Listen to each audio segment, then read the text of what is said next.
In many ways, El Camino does feel like another Breaking Bad episode. And in my opinion, this is both a blessing and a curse. Sam's cup of tea. Sam's cup of tea.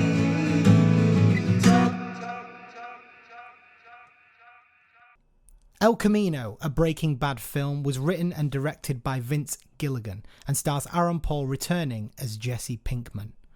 It's hard to believe that it's almost been 6 years since Breaking Bad came to a sad and brilliant end. To say that that show stands up today as some of the best television ever created still doesn't do it justice. It was a show that managed to sustain brilliant writing, characters and momentum all throughout its fantastic 5 seasons, from 2008 to 2013. Usually when discussing TV series, you'll hear things like, Season 3 is a little bit boring, but persevere through it, or Season 1 takes a while to get going, but if you stick to it, it gets better. But none of these are true, I found, with Breaking Bad. Season 1 started off with a bang, and the whole thing just never lets up. And in fact, the show probably gets better and better and deeper as the seasons go on. And looking back, it's hard to believe that they hadn't even planned it all out to begin with. Long-spanning television series are really difficult to create. The more content, the more that can go wrong. Pacing can be challenging to manage and even to gauge. But Breaking Bad managed to avoid all of these pitfalls, and if anything, only improved as the seasons went on.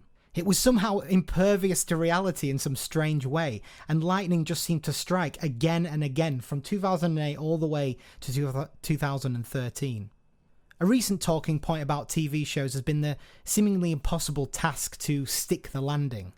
Game of Thrones recently released with a very controversial ending, and one that even I was disappointed in. It's no secret then that most shows that gain a really good following end up disappointing their fans in the end. And after somehow managing to create what I believe was a perfect ending to the show, it was a little bit bittersweet to know that we'll never get another episode of Breaking Bad.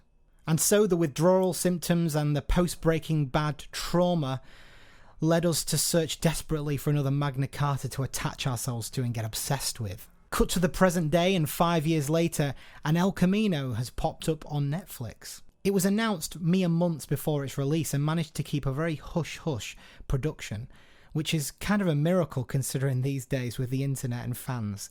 Usually there's a lot of leaked stuff earlier on than that, and while there were whispers of a Breaking Bad movie, nothing was really confirmed until about like June or July or something like that, maybe even August. So fans like me haven't had to wait long between the announcement and the actual release of the show. El Camino takes place immediately after the last frame we saw Jesse at the end of Breaking Bad. It doesn't go to any lengths to really explain the context. So for someone coming in cold who hasn't seen Breaking Bad will be utterly lost, I imagine. There are absolutely no flashbacks to Breaking Bad scenes that we've already seen in the past. Nor does anything resembling a recap play before the beginning of this film. Although that's not to say that there aren't flashbacks, just maybe content we haven't seen before, but I'm not going to spoil this. So if you haven't seen Breaking Bad, don't watch this yet. Go and see Breaking Bad first. Most definitely check that out. And if you really enjoy it and you get through the 5 seasons, which you definitely will, then come to this one. In terms of cast, the main character is, of course, Aaron Paul. Aaron Paul portrays this broken, more solemn version of a once bouncy character very beautifully. And this is a good thing because we follow this character pretty much the whole way through. This is one of the ways that El Camino diverges from Breaking Bad, but unfortunately or fortunately, El Camino doesn't track an ensemble cast like Breaking Bad did. Rather, this final chapter focuses on just one singular character, Jesse Pinkman, and takes him from the beginning to the end. As well as Aaron Paul returning as Jesse Pinkman, we also have a few other returning cast members, most of which I won't mention, but there is, for example, Todd in a few flashbacks. Additionally, there are some returning cast members as well. I'm not going to name them all here, but for example, one of my favourites from Breaking Bad was Todd. He gets a chance to return and demonstrate more of that deadpan, blasé, psychopathic air. I loved his performance in Breaking Bad, and it's great here too. As well as the returning cast, El Camino also brings in a few new cast members who don't get long to establish themselves within the kind of 2-hour runtime, but they are written well and they are acted very well too. In terms of music then, El Camino is a bit like Breaking Bad. It uses some licensed music and it uses some scored music as well. And it's really well done, and it fits in with the tension and some of the more touching scenes. So nothing to complain about there, and it was on the high level in Breaking Bad terms. There isn't really much to say about the music without comparing it to Breaking Bad, but yeah. So my experience while watching this was of exhilaration. I just couldn't believe I was seeing the world and the story of Breaking Bad continue right on the screen after all these years of thinking it was over. In many ways, El Camino does feel like another Breaking Bad episode. And in my opinion, this is both a blessing and a curse. On the blessing side, it's got most of what made Breaking Bad a really high quality show. For starters, it's shot terrifically. The cinematography in this is great. Also, the setups for tension are really well built up. Vince Gilligan has always had a way of utilising really creative filming techniques and blending them together with traditional ones to create a unique experience. And this is no different. The writing here also is stronger than it's ever been, and so for the characters. And again, it's really hard to comment on El Camino without constantly referencing back to Breaking Bad. Every time I think about something, I think, oh yeah, it's like Breaking Bad. Because it does feel like just another episode of Breaking Bad in some ways.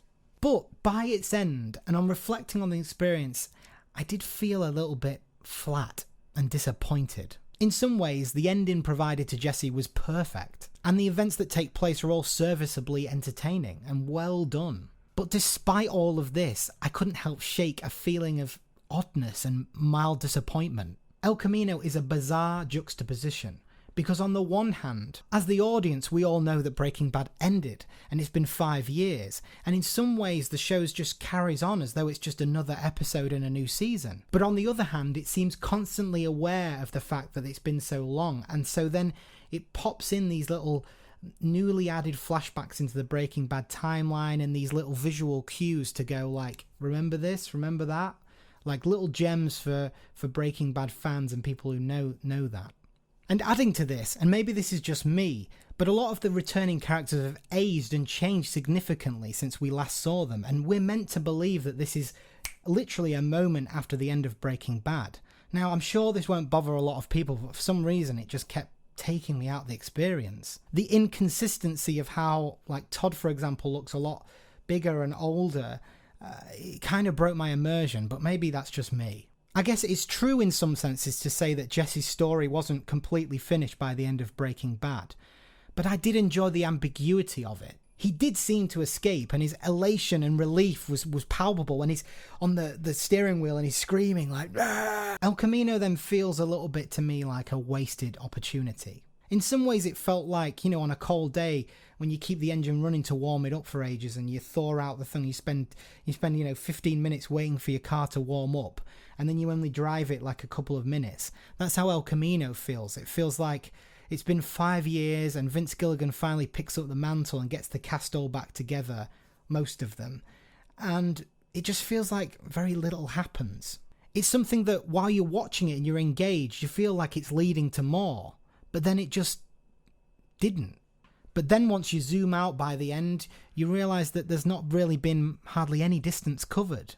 And while this very gradual and careful pacing worked in Breaking Bad because you had the scope of 5 seasons, and you could look back and the gradual shift was very well earned, in something like El Camino, where it's 2 hours, it just doesn't feel like enough happens, and it just feels slightly out of place for a movie. Again, another criticism of mine is that it doesn't feel like a movie. It's only a movie in the sense that it's only 2 hours long and it's not episodic and there's not a new season, but yeah. Most of what I felt while watching El Camino was just nostalgia. And Vince Gilligan definitely managed to surprise me and will surprise you as well. 2 set pieces in particular come to mind that are brilliantly written and kind of throw you off and remind you of Breaking Bad, but it reminds you of better times, I'm afraid. All in all, I'm glad that Jesse got a clearer ending and one that he deserved.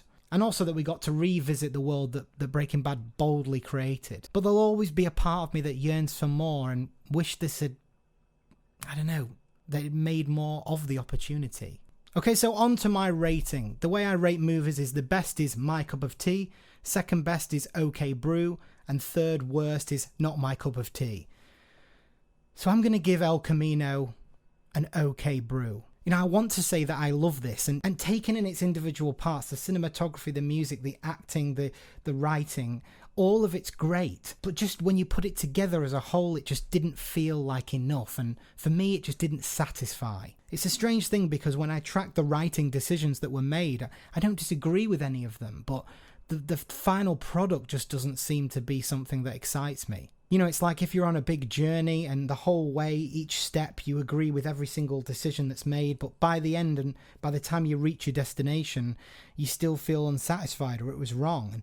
And that usually tells you something bigger, that maybe the journey itself was just not worth it. Maybe that's the thing that you're really not resonating with. And that's kind of how I feel about El Camino.